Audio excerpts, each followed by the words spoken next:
شفاعته إنك لا تخلف الميعاد. صلى الله على سيدنا محمد وآله وصحبه وسلم تسليما. الحمد لله، الحمد لله الذي أحسن كل شيء خلقه وبدأ خلق الإنسان من طين ثم جعل نسله من سلالة من ماء مهين ثم سواه ونفخ فيه من روحه وجعل لكم السمع والأبصار والأفئدة قليلا ما تشكرون.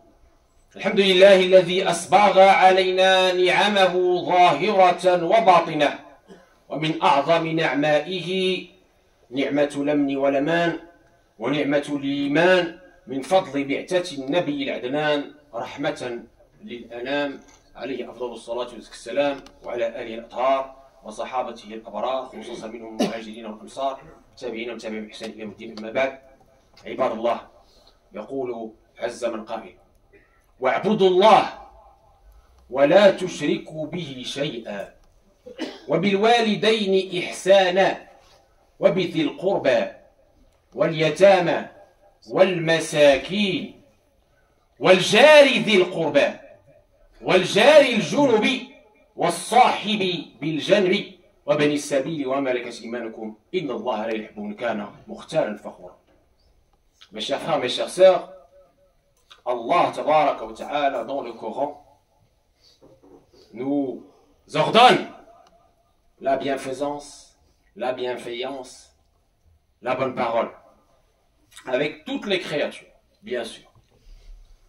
Et dans le verset que vous venez d'entendre, il est question de nos devoirs comportementaux, parce qu'à côté de nos devoirs cultuels, le culte du musulman, il y a aussi des devoirs comportementaux. On ne peut pas imaginer une religiosité de forme sans qu'il y ait un impact des fruits sur le fond, sur le comportement avec les créatures. Dans ce verset-là, Allah tabaraka wa ta'ala nous dit: adorer Allah sans rien lui associer.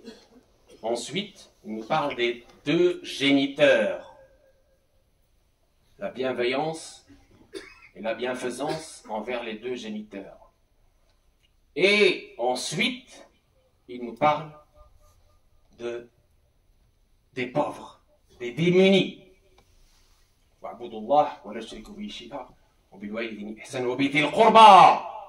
Les proches. Après les parents, les proches, et ensuite les plus démunis. Et Allah nous parle du voisin. Il nous ordonne la bienveillance, la bienfaisance envers les voisins. Il nous parle du voisin avec lequel on a une proximité de sang, le voisin qui fait partie de notre famille, Jari Dhil Qurba, ou le Jari Junubi, et le voisin évidemment à côté, qui n'a même pas avec nous de relations de sang, etc. Et nous avons, mes chers frères, mes chères sœurs, un ensemble de hadiths authentiques à ce propos. يقول رسول الله صلى الله عليه وسلم مرة البخاري في صحيحه: والله لا يؤمن والله لا يؤمن والله لا يؤمن ثلاثة. قالوا: من ذاك يا رسول الله صلى الله عليه وسلم؟ قال: الذي لا يامن جاره بوائقه، وفي رواية بوايقه. Le prophète alayhi salatu wassalam jure 3 fois par Allah. Il jure 3 fois par Allah. Il dit: par Allah il n'a pas cru, par Allah il n'a pas cru, par Allah il n'a pas cru. On lui dit: c'est qui au messager d'Allah? Il dit: celui dont son voisin, donc le voisin, n'est pas à l'abri de son mal, de sa nuisance, de sa gêne. أحبتنا في الله لا يكمل إيمان امرئ حتى يكون في هذا الإحسان إلى الجار، في هذا الإكرام إلى الجار. قال رسول الله صلى الله عليه وسلم: من كان يؤمن بالله واليوم الآخر فليكرم جاره. Mes chers frères, mes chères sœurs, la foi ne peut pas être parfaite si on a vis-à-vis de notre voisin une nuisance, une mauvaise relation. Le prophète alayhi salatu wassalam nous dit: celui il croit en Allah et au jour dernier, eh bien, qu'il honore son voisin, qu'il se montre généreux envers son voisin. Et pour vous montrer la gravité de la nuisance, on a dit au prophète alayhi salam, fulana tusalli wa tasum walakin tu'li jirana. Qala sallallahu hiya fi an-nar. On a dit au prophète alayhi salam, une telle, elle fait la prière, elle fait le jeûne, etc. C'est-à-dire les actes cultuels. Elle les fait correctement, alhamdoulilah, tout va bien. Mais elle nuit à ses voisins. Et dit alors, elle est en enfer. Et le prophète, alayhi salatu salam, dans le hadith authentique, nous a parlé de 3 types de voisins. Al-jiran ou thalat. 3 types de voisins. Très important. 3 types de voisins. Al-jar, al-muslim, الذي بينك وبينه قرابة. هذا عنده 3 حقوق. حق الإسلام، حق ذوي القربى، وحق الجوار. الجار المسلم وله حقان، حق أخوة الإسلام وحق الجوار. ثم الجار المشرك لم ينسه رسول الله صلى الله عليه وسلم لأنه حق الجوار، إحسان إلى الجار. Et donc, le résumé de ce hadith, c'est que même le voisin non musulman, il garde ses droits. Nous avons des devoirs envers lui. Et ces devoirs envers nos voisins, autrement dit, les droits du voisin ont été, alhamdoulilah, détaillés par nos chouyours. Le minimum, mes chers frères, mes chères sœurs, le minimum, أضعف الإيمان لا تؤذيه حتى وإن آذاك وعاداك. Le minimum de chez minimum, c'est que tu ne le gênes pas, tu ne lui provoques pas de nuisance, quand bien même lui, il te nuit. C'est-à-dire rester dans cette persévérance, dans cette patience, dans cette bienfaisance à ce voisin. Quelle que soit la religion de son voisin, le dit le prophète. Mais on va voir des exemples. Et puis évidemment, le visiter, surtout quand il tombe malade. Voir qu'est-ce qu'il a, de ce dont il a besoin, l'aider dans la mesure du possible. Ne pas dévoiler sa aura. Ne pas chercher ses défauts. Si il n'est pas là, sa maison est vide, je surveille pour lui, etc., etc. Donc cette entraide n'a pas de limite, mes chers frères, mes chères sœurs. Je vous ai parlé d'un minimum, mais il n'y a pas de maximum. Les savants n'ont pas fixé un maximum dans la bienfaisance et la bienveillance que nous devons à nos voisins. Pourquoi? Parce que, alhamdoulilah, le prophète lui-même a fait part d'une grande générosité, une grande bienveillance avec tous ses voisins, de façon illimitée. Et Jibril n'arrêtait pas de conseiller le prophète de lui recommander le voisin au point que le prophète a cru qu'il allait prendre part dans l'héritage. La zala Jibril yusini bil jar hatta dhanantu annahu sayuwarrij. Les savants ont parlé de 40 voisins. 40 dar an yaminika, 40 dar an shimalika, 40 دار أمامك 40 دار خلفك. هذو كلهم جيران عندهم حقوق وعندك تجاههم واجبات. Vous voyez cette belle religion, 40 voisins à ta droite, 40 voisins à ta gauche, 40 voisins en face de toi, 40 voisins derrière toi. Très important. Et l'école mohammedienne, Madrasatu Rasulillahi sallallahu alayhi wa sallam, c'était la première qui a été inspiré, qui a appliqué correctement ses devoirs comportementaux. Ces magnifiques valeurs que le prophète a enracinées dans cette génération. Voici, par exemple, dans ce que rapporte Tirmidhi, Imam Tirmidhi rahmatullahi alayh, dans son Musnad, Abdullah ibn Amr ibn al-As, الذي كان من العباد الأربعة الذين انتهى إليهم علم رسول الله صلى الله عليه وسلم.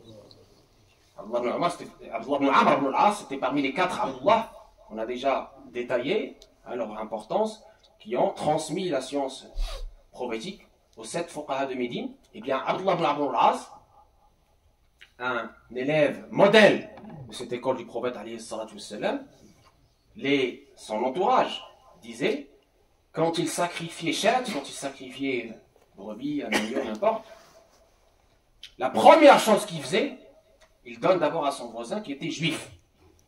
On lui a dit, mais c'est même pas un musulman, il m'a dit, j'ai entendu le prophète alayhi salatu wassalam dire, la yazalu Jibril yusini bil jari. Jibril, Gabriel, n'a cessé de me répéter qu'il faut prendre soin du voisin au point que j'ai cru qu'il allait lui donner une part dans l'héritage. هكذا كان صحابة رسول الله صلى الله عليه وسلم مع الجيران كيفما كان هذا الجار. Et mes chers frères, mes chères sœurs, on ne peut pas imaginer,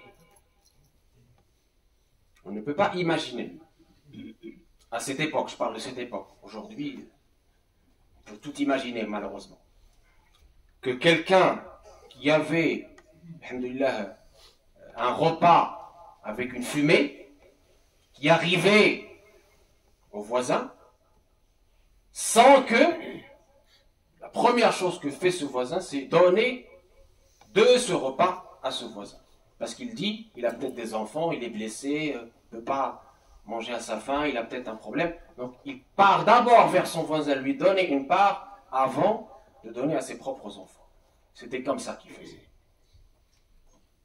Adouma, Ra'il Owl, Dhawq Rafi', Ihsan, Liwajhillahi Azza wa Jalla. Et puis, évidemment, n'oublions jamais que parmi nos voisins, il y a aussi ce que le Coran a décrit, Fuqara ou Masakin, les plus démunis. Les plus démunis, il y a d'autres hadiths aussi. Ayyuma, ahlu arsatin, bata fihim mar'un ja'i'un, illa bari'at minhum dhimmatullahi wa rasuluh. Notre religion est une religion de solidarité, d'entraide dans le bien et la piété. Et le prophète alayhi salam nous a dit, il n'y a pas de quartier, des gens de quartier. À côté de ces gens de quartier, il y a quelqu'un, une personne, qui passe la nuit avec le ventre vide, souffrant de la faim, sans que Allah et son prophète ne se désavouent de tout ce quartier. C'est pour ça que le prophète alayhi salam, il était très vigilant, bienveillant par rapport à ces plus démunis. C'est pour ça que les savants ont classé ce devoir comportemental comme fardu kifaya, c'est-à-dire une obligation communautaire. Si une partie de la Ummah fait ce qu'il faut, alhamdulillah, tout va bien. Mais si personne ne fait attention aux plus démunis, aux plus faibles parmi nous, eh bien nous serons tous, wal'iyadu billah, nous nous exposerons tous au châtiment divin. أقول ما تسمعون الله تبارك وتعالى أن يرينا الحق حقا وارزقنا اتباعه ويرينا الباطل باطلا وارزقنا اجتنابه وأن يجعلنا من يستمعون القول فيتبعون أحسنه أولئك الذين هداهم الله وأولئك هم أولو الألباب.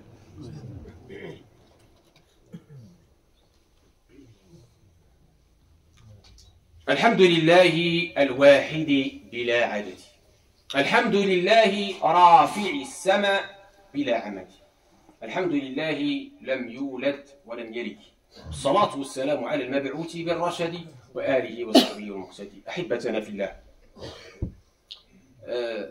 كما تعودنا حديث رسول الله صلى الله عليه وسلم ليس فقط عبارات كان نقولوها في الخطاب ومن بعد كنساوها ونخرجوا من الجامع كلشي كيدير ما بغا. لا، les paroles du prophète alayhi salatu wassalam ne sont pas juste des paroles en l'air qu'on va dire là ensemble pour se donner bonne conscience et puis après quand on sort de la mosquée chacun fait ce qu'il veut. Non, c'est pas le but. Le but d'un prêche, le but de ces messages là, c'est qu'ils soient appliqués. Si notre prophète alayhi salam nous a transmis, si nous avons transmis ce que le prophète alayhi salam nous a transmis, C'est pour que chacun de nous, en sortant de cette mosquée-là, lui-même, il applique ce qu'on vient de dire. Pour son voisinage, pour son quartier, pour son collègue de travail ou d'ailleurs, d'école. Pour transmettre ça à nos enfants. Car en effet, mes chers frères, mes chères sœurs, nous sommes ici, qu'on le veuille ou qu'on ne le veuille pas, les ambassadeurs de cette religion.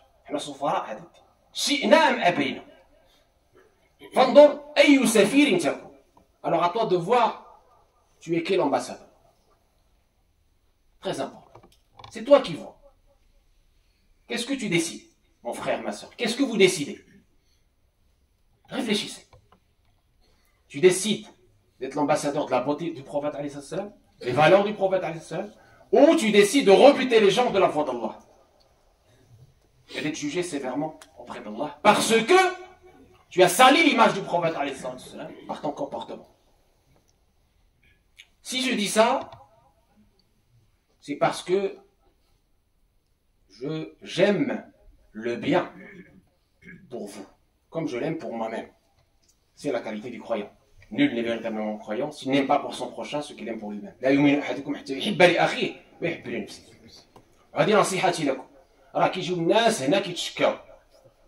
riverains de la mosquée se plaignent, mes chers frères, mes chères sœurs. C'est pas normal. Nous représentons Sayyiduna Muhammad sallallahu alayhi wa sallam. Celui qui a été qualifié dans le Coran de caractère sublime. Il avait le caractère sublime. Qu'est-ce qu'on est en train de faire ici dans cette mosquée? Si nous ne respectons pas le voisinage, si nous ne mettons pas en pratique ce que notre prophète a enseigné. Le minimum. Je ne vous demande pas de préparer des couscous pour les rivières. Je n'ai pas demandé ça. Qu'on ne fasse pas de dire ce que je n'ai pas dit.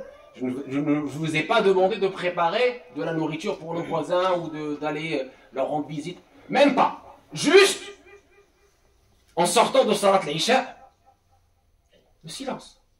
Est-ce difficile?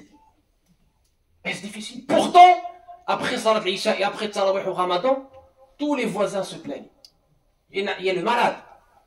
Il y a celui qui travaille très tôt, qui se réveille très tôt, etc. Pourquoi vous leur faites subir cela? Au nom de qui? Au nom de quoi?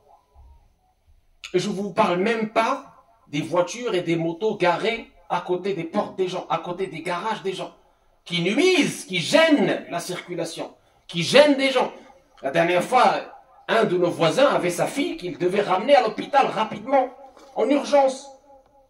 Et quelqu'un qui fait la prière ici même avait garé sa voiture au niveau de son garage, l'empêchant de sortir. Et quand on lui dit, vas-y, non, mais Jumu'ah.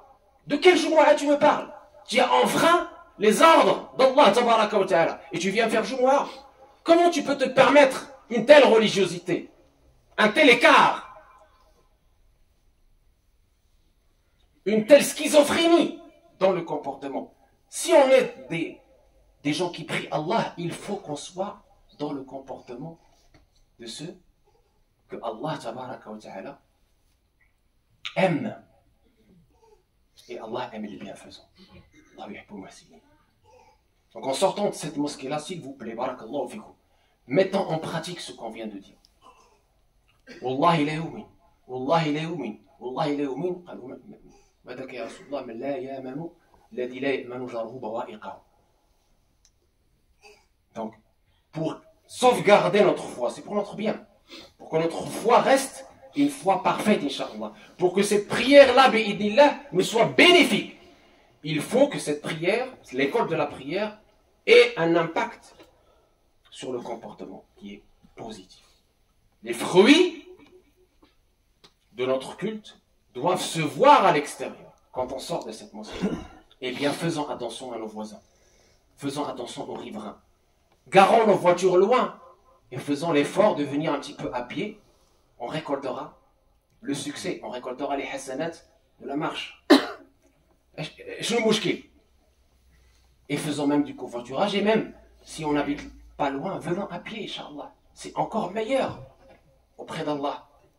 أقول ما تسمعون الله تبارك وتعالى أن يوفقنا لما يحبه ويرضاه. اللهم آت نفوسنا تقواها وزكيها أنت خير من زكاها أنت وليها ومولاها. اللهم لا تدع فينا ولا منا ولا معنا شقيا ولا محروما. اللهم يا أرحم الراحمين يا رب العالمين يا فارق الحب والنوى أطلب يقيننا ما نوى استرنا فوق الأرض وسط الأرض من الأرض عليك والتخ بنا في مرزات بالمقادير قبل نزولها وعند نزولها وبعد نزولها. كالله تبارك وتعالى apaise les tensions dans le monde. كالله تبارك وتعالى ramène la paix dans le monde. Nos frères à Gaza, au Soudan et partout. là où il y a les opprimés, qu'Allah tabarak wa ta'ala les soulage. Allahumma ya arham rahimin, irfa'i ad-dhulma anhum. Allahumma ya arham rahimin, drib adh-dhalimin bidh-dhalimin wa akhrijna bihim salimin ghanimin من الشر معصومين يا ارحم الراحمين يا رب العالمين. الناس طلبوا منا الدعاء. واحد الاخر عنده الام توفات الله يرحمها. اللهم ارحم موتانا، اللهم عافي مبتلانا، اللهم شافي مرضانا. اللهم يا ارحم الراحمين يا رب العالمين في ساعه الاستجابه فرج عنا ما نحن فيه. اللهم لا فرج الا فرجه، فرج عنا كل هم وغم وكربة يا بيده مفاتيح الفرج. فينا شر من يريد ضرنا من انس وجان وحاسد وباغ، وادفع عنا بيدك القويه، وادفع عنا بيدك القويه انك على ما تشاء قدير وبالاجابه جدير. هذا واكثر من الصلاه والتسليم على مكثره الصلاه والسلام عليه تحط القزار وتنال منازل الابرار وترفع الدرجات وتستجاب الدعوات. ان الله وملائكته يصلون على النبي يا أيها الذين آمنوا صلوا عليه وسلموا تسليما. اللهم صل على سيدنا محمد وعلى آل سيدنا محمد كما صليت على سيدنا إبراهيم وعلى آل سيدنا إبراهيم، وبارك على سيدنا محمد وعلى آل سيدنا محمد كما باركت على سيدنا إبراهيم وعلى آل سيدنا إبراهيم في العالمين إنك حميد مجيد. صلاة تنجينا بها من جميع الأهوال والآفات وتطهرنا بها من جميع السيئات وترفعنا بها أعلى الدرجات وتبلغنا بها أقصى الغايات من جميع الخيرات في الحياة وبعد الممات. آمين والحمد لله رب العالمين. قوموا إلى صلاتكم رحمكم الله.